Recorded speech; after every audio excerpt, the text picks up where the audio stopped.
Okay, so we are going into connecting with guides, ancestors, and spiritual allies. Now, um, let's also put in here plant spirits.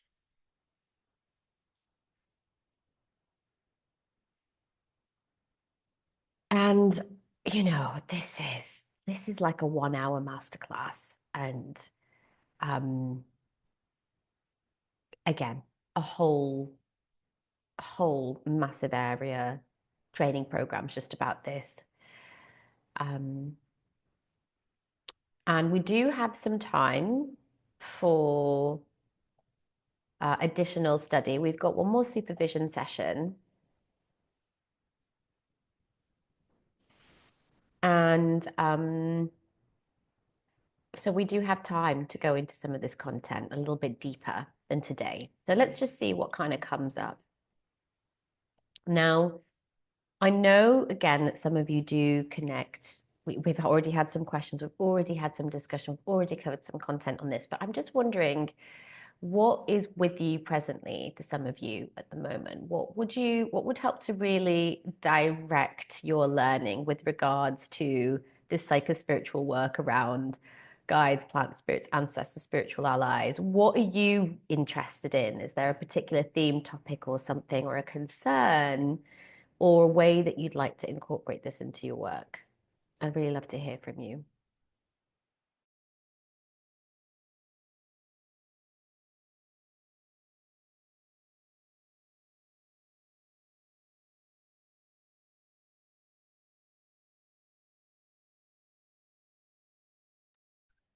What's coming up for me is like a way in to past life regression.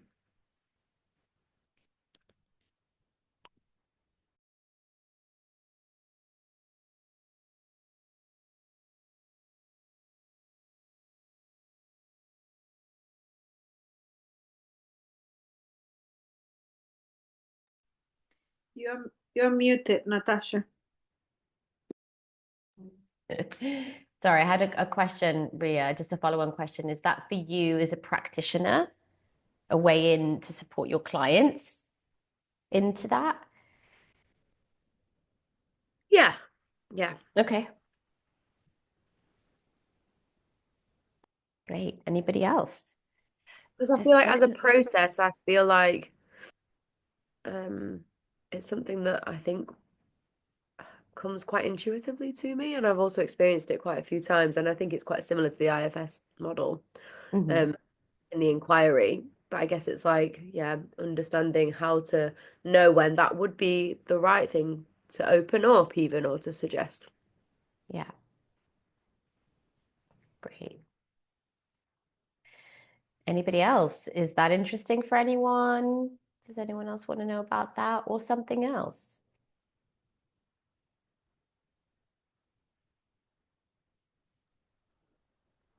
Um, I mean, for me, the past life regression again is a thing that's like so intricately connected because past Mm, lives live in the body, so they will manifest. And in my own personal experience, and I've known this, coming up with people as well that like past lives do tilt into our present, and working with past lives does also create massive impact not only in ourselves but in the communities, in the families. Like mm, personally, I've seen how someone working through a past life can affect a whole family, and I've seen it with myself and my family. So definitely it's an area of interest, mm. specifically if we're not labeling the work as past life regression, because obviously that's like whole trainings in themselves. And I Yeah. I do like, um it's similar, but I guess it's not the same, like soul retrieval. I mean, in a way it's the same, but I don't normally do it like on a normal session, a warm session. I would do it like specifically only if someone asks for that. But I think it could be and I'm interested, maybe to hear, yeah, how that would be. How can we work with that if that actually comes up? Yeah. Mhm. Great. Thanks. Anything from you, Nadine?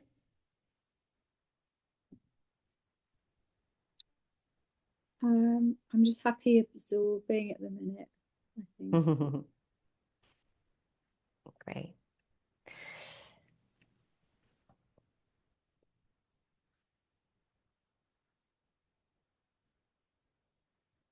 The framework that I've got here is incomplete and needs a lot of work. So please don't study it until I've done that, which I will do this week. I'm going to put it in my diary for Friday.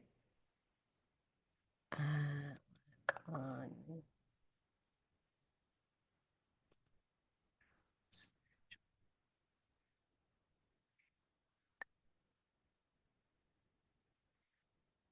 So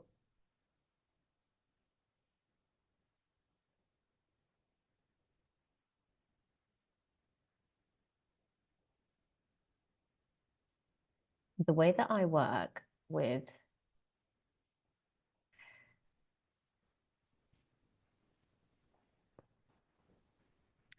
connecting with guides, which include the guides terminology is a broad concept, broad terminology, shall we say, that includes deities, angels, benevolent multidimensional beings, right? And benevolent multidimensional beings can be spirit form, they can be in a non-physical form often. They can be beings that are in a physical form on another planet, but they're interacting with us through consciousness somehow. They're communicating with us. They may have the ability to travel as well. Some of my guides are from the Orion constellation, and my sense is that they are physical beings, but I don't see them in the physical. They don't come here and stand in front of me, but we have like direct, very clear conversations. Like it's as clear as like having a voice in my head. So the guides is broad term that also includes plant guides, plant spirit guides, and animal spirit guides. So we say spirit guides, right? So it's the soul, the spirit of the plant or of that animal that's coming as a guide. Also Bunny, Columbus, she was a guide. She was very much a guide. And she was like in a physical form, and now she's not any longer, and she's in the spirit world, but she's very much a guide. So those are guides. Ancestors.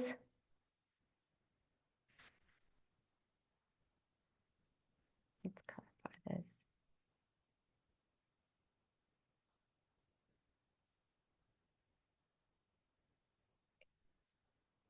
Ancestors, very clear. The ancestors are the ancestors. Quick 101 with the ancestors. We only call in benevolent ancestors, our well ancestors. And it's not advisable, particularly within certain traditions. I think Nadine will remember the Sacred Ceremonial Space Holding course and Lila Lieberman teaching a masterclass on that program. And one of the things that she taught us was that we also, I think she mentioned it on there, but I know I've heard her teachings before. We don't tend generally, it's not advised to make altars for our malevolent or unwell ancestors. So basically, ancestors who haven't healed themselves yet, we want to be mindful about calling them in because they're coming and bringing in some of their murky energy. Like we can work with them and help them from afar, but that's going to be our sovereign choice. If we call them in, they're coming and interfering with things. That's where things get really hairy. And that's where a lot of like shamanic work or interdimensional psychospiritual work has to happen to ask those ancestors to step back and give us space. So it's really be mindful about how we work with ancestors, being really clear with that. And then past lives. We are referring specifically to the lives that we've lived, the other lives that we've lived now. To label them as a past life is like a means to an end, because is it possible that we can tap into a life from the future that we're going to have in the future and the timeline of that and the experience that we have? Maybe. We don't really know if the lives that we can tap into and see the fragments and memories from were from the past. The past. What even is the past? So it's just holding a bit of an open awareness to that as well. I'm having more and more experiences of like really futuristic stuff. So like last week I had a dream, and it in the dream there was a level of lucidity to it where I was aware like that I'm experiencing something that's a real experience for me in a life, in a body somewhere. And I didn't at the time, and when I came back, didn't get a sense that it was a past life. And I questioned whether it felt like it could be something from the future that I'm tapping into now. that is already somehow that energy is already impacting me. Or maybe it's clearing within me now so that it doesn't stick with me then. I don't know. Or it was a life that I've already lived, but that life that I lived was in a future time. I mean, we just don't know. And my teacher, Anandji from India, he always says that we can only ever really verify our own experiences. We can only ever verify anything, any teaching or any bit of knowledge through our own process of practice and experience. And these then become our inner reference points and our reference points for what is a potential and what is like, I can't teach you certain aspects of working with past lives in a direct way until you have some of those experiences yourself. There's certain aspects that just can't be taught. There's certain aspects which are really the learning processes through your own direct experience and verification of that.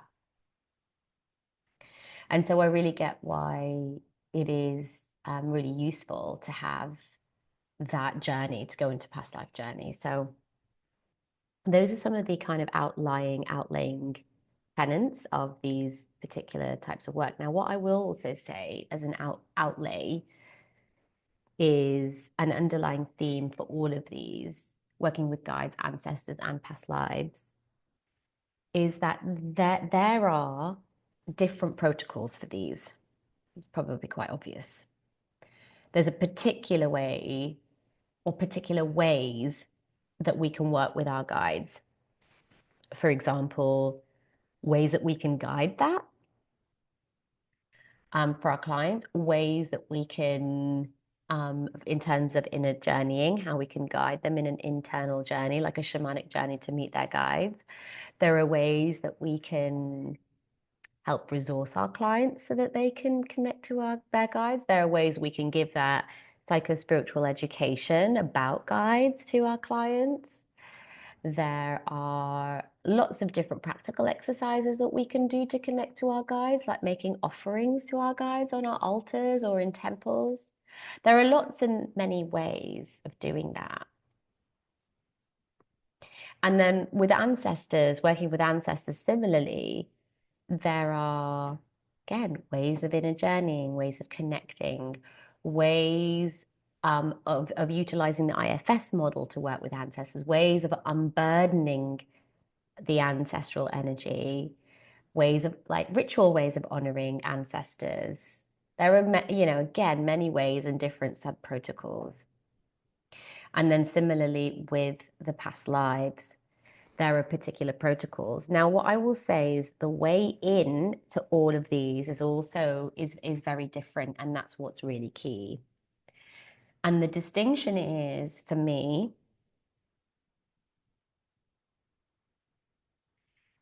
I tend not to recommend past life work with my clients on the outset. But I do recommend on the outset work with guides and work with ancestors for my clients. These are explicit suggestions that I will suggest, but not with past lives.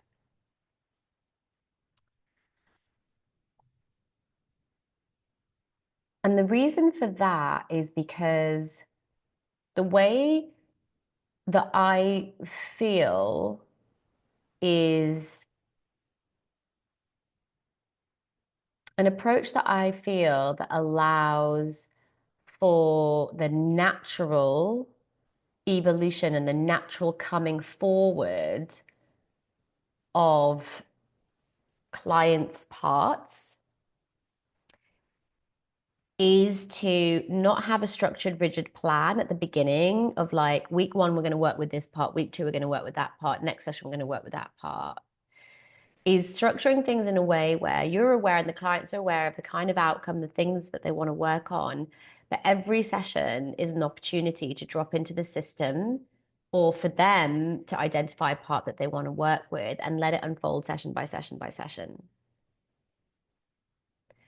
So that the parts that are stepping forward in each session to be worked on are the parts that are ready to be worked on. And there's an intelligence in the system that the system's bringing forward stuff. So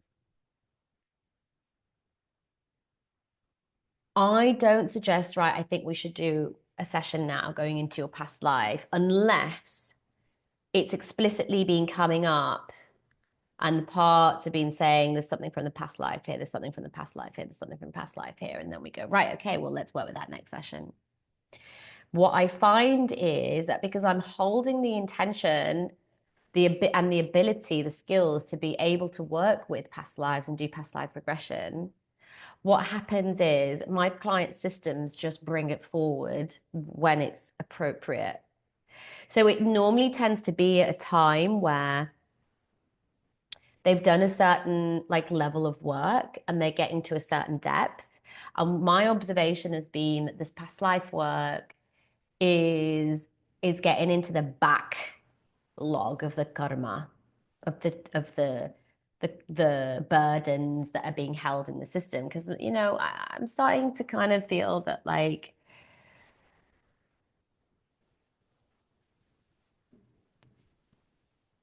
once we work through the stuff that we've experienced in this life and the conditioning and the guilt and shame and the heavy emotions and stuff, that's relatively, what do I want to say? That's kind of, even though it's very heavy and many years of work for some people, what's behind it is a very strong and dense charge from the past lives. And it's that strong and dense charge of the past life that is likely to be magnetizing in this life all of these situations. So because of the charge of all of the burdens of my past lives, and this is a self-organizing system I've been flung into in life, and this life that I've been flung into that I have sort of chosen, but I've been, through my will, but I've been put into this life that is giving me an opportunity. It's like the particular familial and environmental circumstances that is a reflection of all of this other shit I've been carrying around for various lives. That is a potential theory of why we end up in the lives that we end up in. It's not because we're being punished, like, oh, you fucked up, so now you've got fucked up parents and you have to deal with that. And that's your punishment because you did something bad. It's not, that's not what it is. And we've got to be really impeccable with this, because this is the misunderstanding of this kind of of what karma is. And this is also a misunderstanding. I think people that do have some spiritual knowledge sometimes have this incorrect spiritual knowledge, like I must have done something really bad in my past life. It's not about doing bad things, it's just that we have leftover energy hanging around, like dark energy hanging around that we just didn't clear. And that is going to magnetize, it's going to draw in, it's going to help, it's sitting in the closer fields of the body. The stuff that begins as thoughts and feelings, and like this is there, that's in the etheric field, that's further out in our field. When stuff like when burdened energy starts to accumulates out, and then it starts to drop into the physical body. Now, there is another process where that gets recycled, and then some of that energy then tends to sit right out in the field again, because that toroidal field is always moving, isn't it? But when the fresh energy starts, it starts out here and then it starts to come in and then it collapses into the dense physical body and starts to cause that incoherence with our physical body, with our glands and our organs and our tissues. But then eventually that energy just gets also pushed out into the auric field, like once it's been there for a really fucking long time. You know, like with Roop's work and stuff, when he's doing he's sensing out the auric field. He's like, he can feel things from the early childhood that are way out in the field, that's where it's kind of being more permanently held. But the resonance of that, like the actual impact of that, is actually it's dropped into the physical body. So kind of complex, but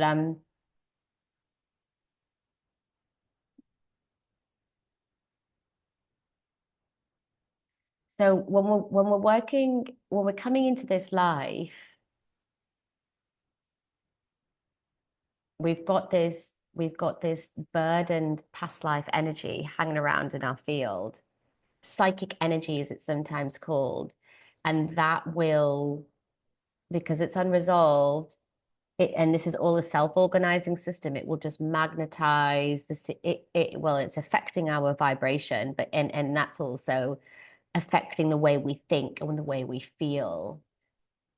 Those thoughts and feelings, emotions, the fragments of that are also coming in, and over time they come in more and more, and it's that self-fulfilling prophecy as we begin to think it more and it's around more, and it's like, and we start to magnetize that more, and we start to have more of those old situations that simply just reflect what happened to us in the past. So a lot of the time when people they're curious and they're like, I just want to know like what happened to me in my past life, and I go, the easiest way to find out is to just contemplate like what is really sticky in your life that you just can't shake for the life of you. Like what patterns, what same situations keep happening over and over again? Like what is it? Like, is it money issues? Is it like,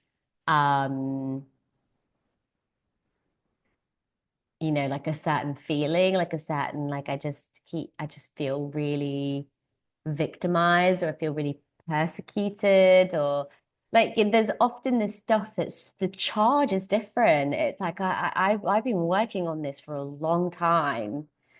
Or the other thing is like I just don't know where this comes from. Like I never experienced anything in this life that created that impact on me. Like this, literally, I have no idea where this comes from. Those are the two biggest indicators that something is potentially coming from a past life. And so when I've got clients coming to me from the beginning, if they are like really aware of this stuff and they're like, and I really want to work on my past life stuff, it's like, great, brilliant. Well, there's such an opening. I'm so here for that. And we can have a discussion about it. Great. The system's being prepped. But often clients don't do that. I've had so many clients. And last year I went through, was it last year? Last year and earlier this year I went, so I go through runs of teaching. Like I get teaching, my guides send me clients, and then my clients go into these really, really, really, really deep processes beyond what I've had the experience of doing previously. So I go through a learning process through that. And last year and this year, I went through another upgrade in my learning process of my guides were sending me clients that literally had never even contemplated a past life. They didn't have any beliefs about past lives. They weren't interested in that at all, like super, super like mainstream or whatever you want to say. And then not only did it just come up and start happening, but they were really complex things. And it was like multiple sessions. It was like 4, 5, 6 different sessions on past life regressions, or like there was even these sessions that were an interplay between past life and ancestral work. But the key, the skill is in recognizing when you're doing a session, recognizing when a past life memory is coming in, how to recognize it, and then how to initiate the work with it. That's where the skills lie. So you hold the intention that, you know, I am ready, capable to explore this. And you have those explicit conversations with your clients, should they bring it up. But if they don't, you don't need to bother, because trust me, you don't even want to have to like activate any parts of theirs before you've even gone anywhere with them, because it's just going to give you more work to do than you have to. And then you just do it. And then you just let the parts come up and show you. And what happens in that beginning session of the session, you start to feel it immediately. It starts to feel the way that they speak to you is different. The speed of what they're reporting, what they're feeling is different. The field feels different. They start to describe an experience that they're having more than anything else. And sometimes even like I'm starting the traditional IFS, so just do a scan and see what's around. And it's often less of an obvious part, and it's more of an experience that they're having. So they're either in a scene, or they may initially start like I can feel tightness in my stomach. But then that progresses on to I'm now just feeling a sense of dread. I can feel like something's going to happen. I can feel like there's worry. And then they start to get a bit more of the visual, and then they start to see the scene unfold, right? And all the skills lie around you maintaining your self-leadership again. That's what it all comes down to. And guiding them to be in their self energy, and keep checking in for them to be okay with what they're experiencing. And you're literally like holding their hand to the process. Okay, well, just what else can you see around you? Are you looking from the first perspective? What's happening around you? Who else is there? And you just guiding them to allow the scene to unfold, and helping them look around and feel around in the scene.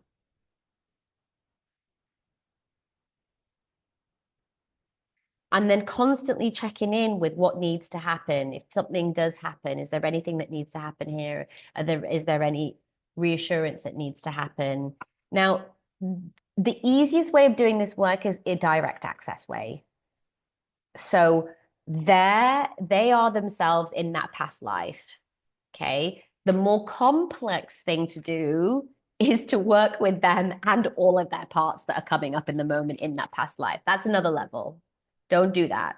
I do that because I'm trained in IFS, and I do, but that's part of what I would do. Is if there are different parts around, I would help them with those parts, because ultimately that's kind of the more granular work we're going to be doing. But you can just do direct access, and they can just be like, and they may stay blended in that, and they may not. the kind of the potential, golden potential is that you help them. It's a very particular type of unblending that takes place with the past lives because they're experiencing it. So you don't want them like in a memory in IFS when we get to an exile that's 3 years old and that's in a traumatic situation, what we do is we get them to unblend so that they're no longer seeing things from the eyes of the 3-year-old, but they unblend so that they're in self and they're watching the 3-year-old. Yeah. So then what they're doing is then they're like, we help them unblend, and that takes a process. And then we make sure they're in self. How do you feel towards, like, get other parts relaxed back. And now the 3-year-old is its own entity. And then what they can do is be in self, and their self can come and help the 3-year-old. And we get them to come closer and give the 3-year-old what it needs, take the 3-year-old out, do whatever needs to be done. Yeah. So you'll get that. That's what we do in IFS. When they're like, I'm the 3-year-old and I'm really blended and I feel terrible and there's terrible things happened, we get them to unblend into self so they can take care of the 3-year-old. When we do a past life regression, they're experiencing the past life. We don't necessarily need to get them to unblend to watch themselves in the past life. They can just be in the past life and experience it as long as it's okay and it's not dysregulating. That's cool. And that's probably more appropriate for you guys. The kind of potential is that we do get them to unblend and they can watch the past life unfold and they can watch it from like the side or peering into a window or whatever, and they're watching the past life happen. But sometimes that's just too difficult. They're just really in it. So you're doing direct access and you're constantly checking in to see if they're okay. And now where it's really difficult, and I actually haven't had many of these at all, is where they're actually experiencing a death.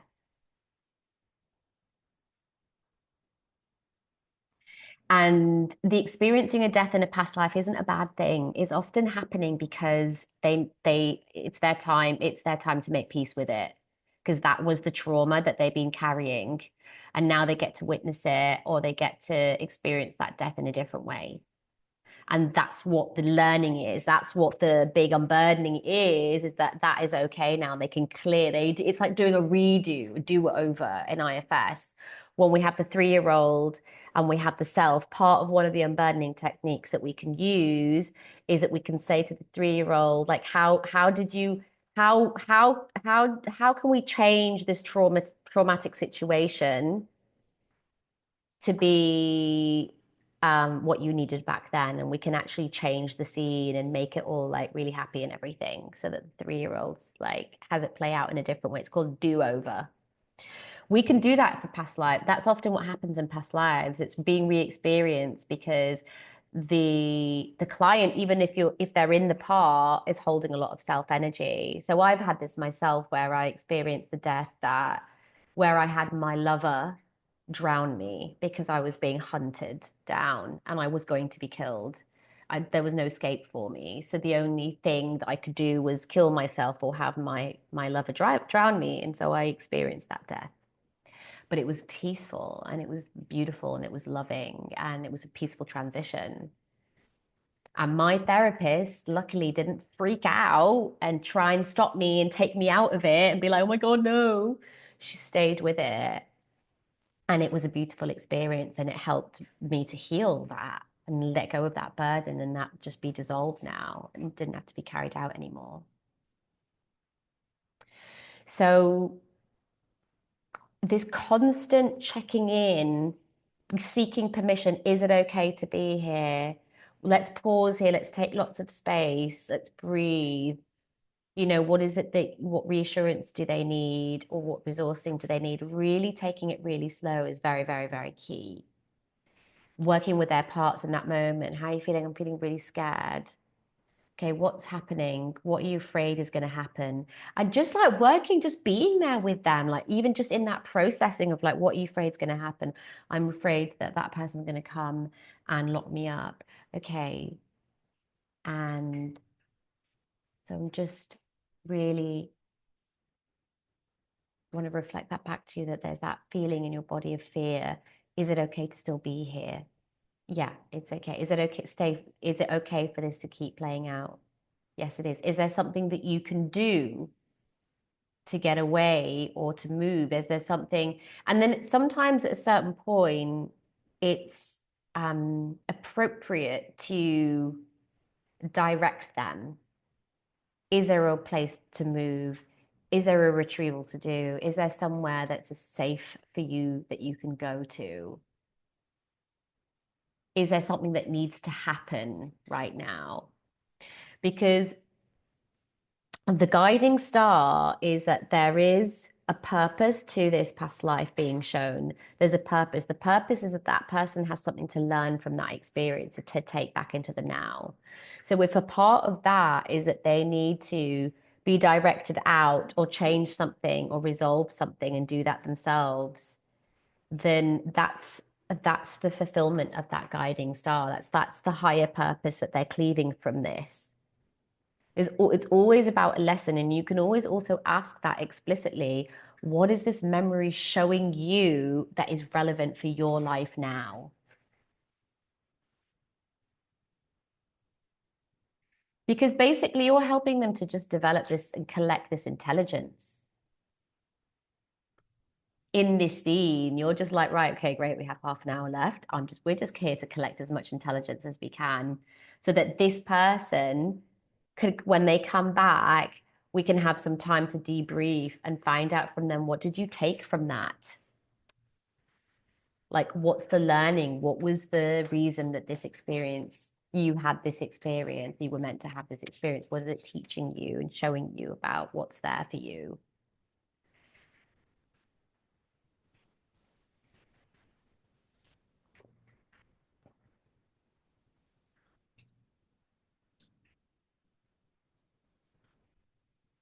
And the magic and the trick is all in the tracking. And as it is with all of the IFS work, it's tracking your own system, of course, goes without saying, but tracking your client's system. Like really staying on track with where they are, what's coming up, what parts are coming up for them, reflecting that back, asking for permission. It's tracking. And what is the ultimate what's the thing that makes tracking really easy for us? It's us being in self energy. That's what makes tracking really easy. Okay, I'm going to pause here for questions. I'm also just going to speak for my parts. My parts are really around. This is one of the first times I've taught this work. It's really my passion. It's really my parts to want to say how hard it feels for them and for my system to teach like a masterclass in this when it is literally like a life's work. It is like 15 years of work of psychospiritual work and this kind of journeying that I'm trying to give you all these like high level teachings to be able to incorporate. So I just wanted to name that. And my parts want to apologize for, any incoherence or like jumping about. But I'd like to just pause here and leave space for some questions.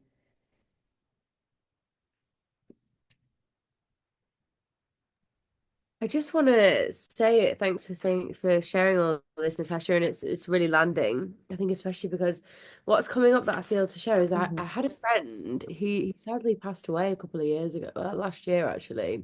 He was a really dear friend of mine, and we worked together a lot, and he was just so tapped in to this field, another realm of experience as a practitioner, and how he would do it in these really small group containers, maybe 2 or 3 people. He'd open the space, he'd call in the guides, he'd set up the container, and then he'd just start feeling like, right, okay, I'm sensing someone's got something in their solar plexus, right? Oh yeah, I'm sensing that, right? I'm also sensing that there's some disturbance here. Oh yeah, I think that's me. Yeah, well, that feels like a bit of shame. Great. And we'd go into these processes and he'd be feeling these things in his field as we would be bringing it in as well. And so a lot of the time, I mean, I had some really deep past life experiences with him. And that lived experience for me was so powerful to be in that process with him, opening space to this plane of experiencing. It was just really powerful, you know. It was really like beyond logical explanation, you know, the way he was doing this. So just the what you're speaking to really makes me think of that, you know. Mm. Yeah. Yeah, this really is the pinnacle of that interdimensional work because when we're going into like this life stuff and we're going in those inner journeys, like the dimensions are quite close, right? And you can even have your eyes open and like be doing these internal processing work, like on the mental and emotional level. But when we're going into this past life, you really can feel, can't you? It's like you're really going into some deeper dimensions of work. And it takes that container to be held in a specific way. And it really does defy all kind of logic and anything can come up. And people often ask me, they're like, they come back and their parts go, I think I just made all of that up. It was that real? And I go, it doesn't really matter. Yeah. If it's being held in your subconscious mind, it's being held there. You know, and it's the same when people say, I have a memory of being sexually abused when I was younger, but I don't know if it's real or not. And you're like, it kind of really doesn't matter in the nicest possible way. Because if it's there, and we'll work with it in the same way as if it was real or not. And it's like there's no interpretation. It's like this is what we're doing. We're removing our own interpretation of what this is and leaving this is just for you. And we are going to work with it as if it is the most real, logical thing and just take away any judgment towards it because it is in some way inside in the internal system, in the subconscious mind, or in those psychic fields. Yeah, there was one time where we were sat in a little tacos place in Mexico somewhere, and there was nobody else in the restaurant. It felt very fated that we ended up there. And something came up in my system, and he was like, right, should we go into it? So we ended up doing past life regression in a little taco restaurant in Mexico. But when it's ready, it's ready. It's like, you know, so amazing to be able to access those realms when the practitioner is able to hold it, you know. So Hmm. Hmm. Yeah, and there's so many different ways that it comes through as well. Like I do the Jyotish readings and these readings, like Nadine's had one, and these can just be like we're just sat chatting, but then it just comes through. It just because it's we're working with the portal of the stars. It's like we're discussing the stars. It's as if their dimension collapses into this reality. And even though we're just having this like what seems like a heady talking thing, the information starts to drop in and I start to get those insights into this person's kind of past life stuff. And it's like the mapping of the astrology is definitely reflecting it. So I'm kind of saying, oh, and you can see within here, there's some kind of reference here to some really deep past life stuff. And then it's just as soon as I say that, it just starts coming in. And so it's not just the internal journeying, it is really about the intention and the intention and the space and that you hold. And it's coming back to what we were saying at the beginning of the day of like this temple is that we are architecting and engineering around us.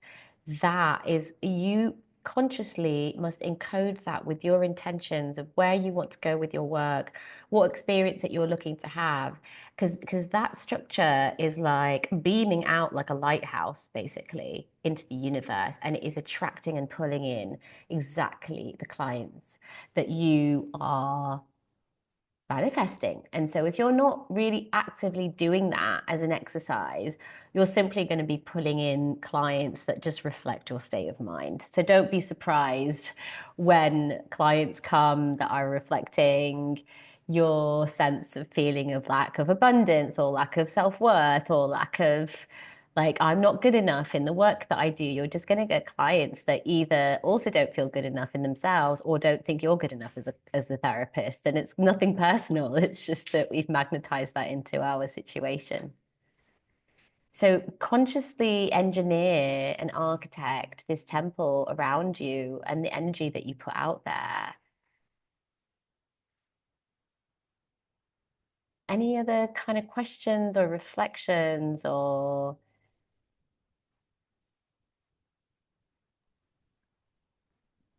I've got something that maybe is unrelated, but maybe is related. And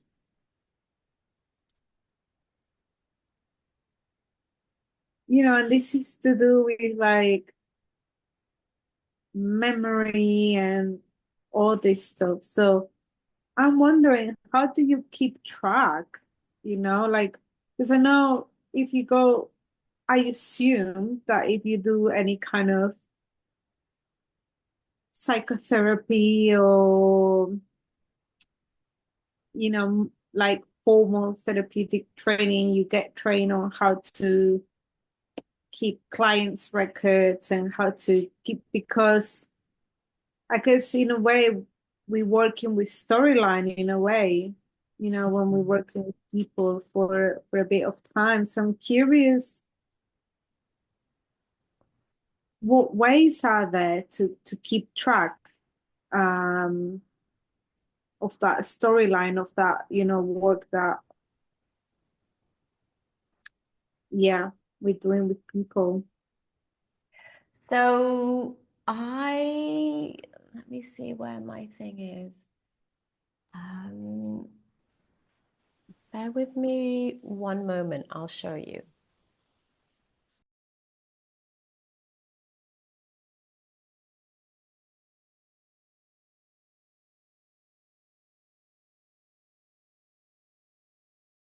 Okay, so I have an initial document that I type up initial kind of notes of what the client's after. And then I use that to review 6 sessions in and at the end. But session to session, I do it by hand.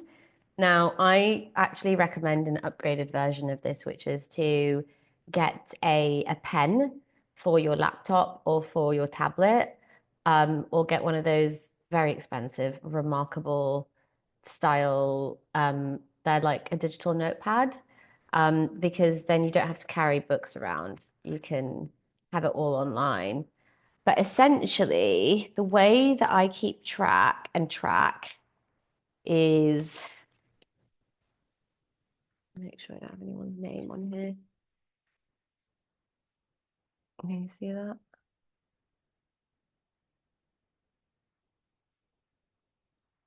Yeah, so it's like almost mapping the parts as Yeah, our parts.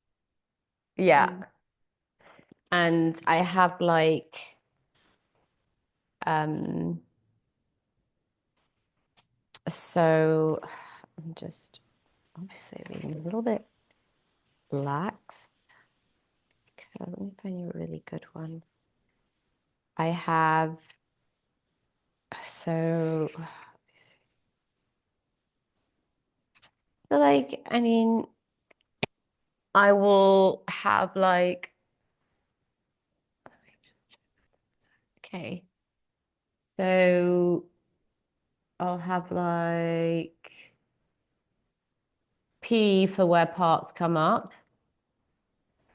And then so like this was a part here. Or like there's 2 different parts here, and then I put F for the fears of the parts. So I have like little ways that and like the arrows are like this part came up after this part, after this part. So I have my own way of like knowing what the arrows mean and things like that, that you've got to develop your own. And then I'll write at the end of the session, if there was an unburdening, I'll draw a little star and I'll write UNB and star again. If there was a retrieval, I'll do star RET with a star.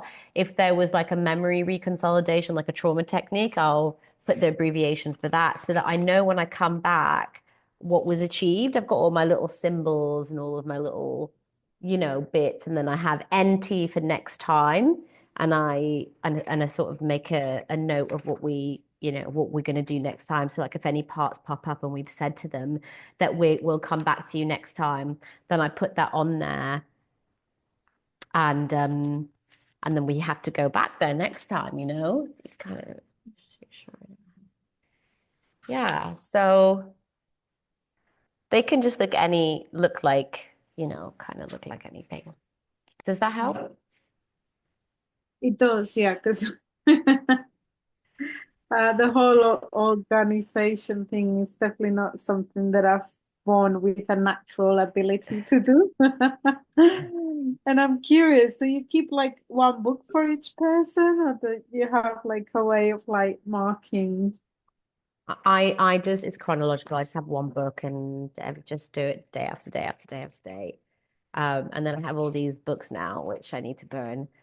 Um, so I really need to digitize it because it doesn't work. I mean, it's impractical just in general, let alone traveling. So Yeah, thank you for that. okay, we are moving towards the end now, and I'm just wondering how that feels for a kind of introduction into this work, how that feels for some sort of top level tips and tricks with regards to psychospiritual work.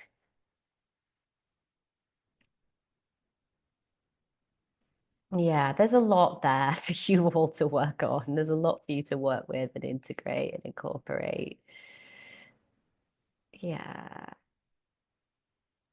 I would really love, Natasha, some written points from hmm like a little mini guide, or just some, not so much a guide, but just like something that, yeah, puts a little process or a little system to this.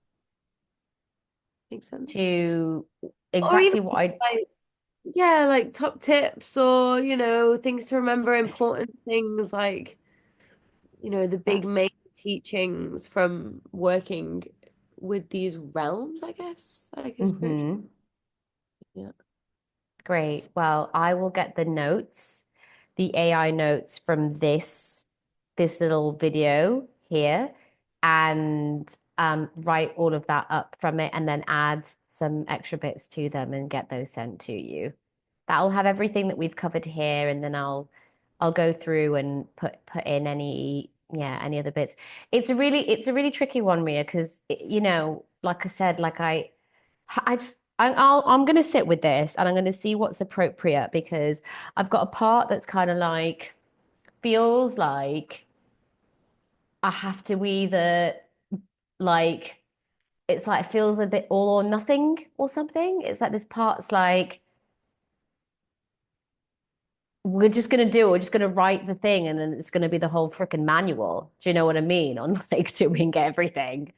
Or it's it's just writing like a high level top tips thing and to be continued and something for another time and another training or something else because and I need to really sit with that because there's definitely safeguarding issues. I think that it would be like I need to think about what's appropriate to share and um given that I'm not sharing it around the context of like a formal training and how safe that is. So you'll definitely be getting notes from what I've shared here plus extra embellishments to that. I'll just see when that comes through what else feels appropriate to share. Thank you. I really appreciate that, Natasha. Yeah, you're welcome. Right. Any other final bits? Nadine, how about you? Has it been to absorb? Think I'll still be absorbing into next week. Thank you. Yeah, it's big stuff. Yeah. Mm. Thank you for all your sharing, Natasha. And Yeah, you're welcome. All right, everybody. Well, just before we go, I will just remind you what we have coming up. We have Tuesday the 8th, we have Kripa. Hopefully should be ready. She should be well by then. So a week on Tuesday for our awaited guiding groups. We're going to have some guests joining us, some people from outside the mentorship joining us for that as well, which will be nice. So it will be pretty full. So please resource yourself and prepare accordingly. Take time off from work if you can. It will be a full 3-hour workshop because we missed that slot. So that's that. We have a Just checking, so one. Mhm. starting at 6 p.m. UK time. Yeah. Um, I mean, if you're all open to having it start a bit earlier, that's an option so that we finish earlier. So if you're able to wangle that, can you just let us know? And then we could potentially do that. I mean, Ria, would you be able to start earlier? Yeah, I can start from 4 p.m. onwards. Okay. What about you, Nadine? Tuesday's a really difficult day for me. It's Yeah. super busy there at work. So I mean when I'm in on Tuesday this week, yeah, anyway, in a couple of days, I'll see. I'll have to sort of cut my hours and see if I can leave at 5 at the earliest. Okay. Any other day of the week, it's kind of a bit easier, but I'll see what I Yeah. can do and I'll let you know. Okay, great. Wonderful. And how about Otherwise, oh yeah. sorry to interrupt again. Otherwise, it will All just be right. the usual. I'll like leave like 10 to 6, race home and be online for 1/2 past and just have to catch up. Okay. Yeah, no worries. What about you, Raquel? Um, I think I can probably manage 5, but I do Okay. have some commitments earlier on. Okay. So let's see what Nadine comes back with. We may be able to wangle it for about 5:15 or something on that day, or 5:30. Even that half an hour early or 45 minutes early would make a really big difference. So we'll look at that. There is one more group therapy session as well on Tuesday the 15th. So that's the week after. And then the week after that, we have our final supervision. So yes, great. Have a beautiful week, everybody. I'm sending you lots of love. Okay, Nadine as well. Thank you. So Thank much. you. Nice to You're spend the day. welcome. You too, all of you. Oh, bye. Pennies.